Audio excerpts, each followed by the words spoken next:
Welcome to Divorced Men Can Cook. In this episode, I'm going to show you how to make scrumptious salmon 3 different ways. This is a lovely sockeye salmon fillet that my vegan fisherman friend Corey caught. I can't stress enough the importance of reading labels, even if you think you're buying fresh fish, because you'll see labels that say this and labels that say this. And I'm not going to go into all the reasons why you shouldn't buy farmed fish, but there's a great Netflix movie called Poisoned, The Dirty Truth About Your Food, and it's a real eye-opener, and frankly, some parts are horrifying. This fish is frozen, and you can either leave it in the refrigerator overnight to defrost, or you could submerge it, still wrapped in the plastic, in a pan of lukewarm water.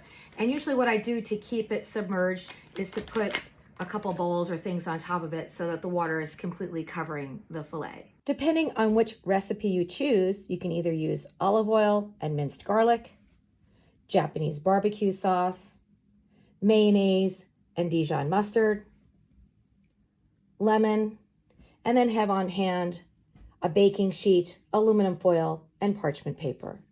I like to minimize cleanup, and so my favorite thing is to take a baking pan and line it with aluminum foil,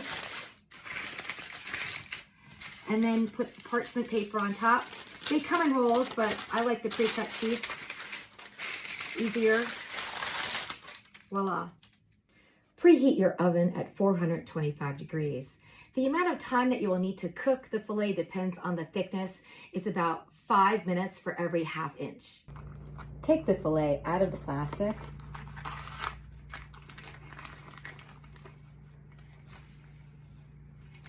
I'm going to cut this into single serving portions. You can see that I've cut this on a wooden cutting board. You never want to use plastic because when you cut on plastic, the plastic gets in your food. Yuck.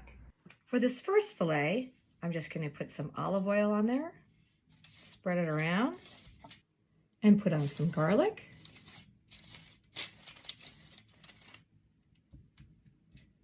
For the second fillet, I mix about 3 tablespoons of mayonnaise with about a teaspoon of Dijon. Now coat the fillet with the Dijon mayonnaise mixture. On this last fillet, I'm going to take this yummy Japanese barbecue sauce, place in the middle rack of your oven. Since the tail end of that fillet was much thinner than the other portions, I'm only going to cook that for about 10 minutes, and the other portions I'll cook longer, like 15 or 20, and I'll show you how to check to see that it's done.